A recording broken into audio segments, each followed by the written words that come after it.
পানি খাবো। পানি খেবা দেখছো আমার 10টা না 5টা না একটা মাত্র বউ, তার গলা শুকায় গেছে, সেখানে বসে রয়েছে পানি খাইবো, এটা এতক্ষণে কইতাছে। তুমি এখন বসো, আমি পানি নিয়ে আসতেছি। বরফ দিয়ে আইনেন পানিতে, আমার গরম লাগতেছে। গরম আর বেশি দিন লাগবো না, ঘরে এসি লাগামু, বিয়ার আগে লাগিয়ে ফেলাইতাম, কিন্তু আমি তোর জানতাম না যে আজকে বিয়া করুম। হুট করে তোমার দেখতে গেছি, ওই জায়গা থেকে বিয়া করে নিয়ে এসেছি। সমস্যা নাই, কালকের মতো এসি লাগাইতেছি। আমাকে পানি নিয়ে আসি, ঠান্ডা বড় গলা পানি।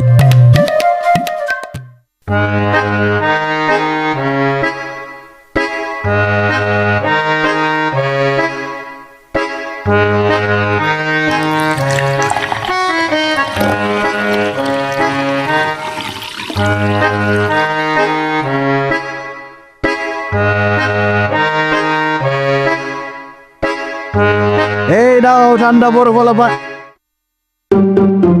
বললা আমার বউ কই, বলালো নাকি?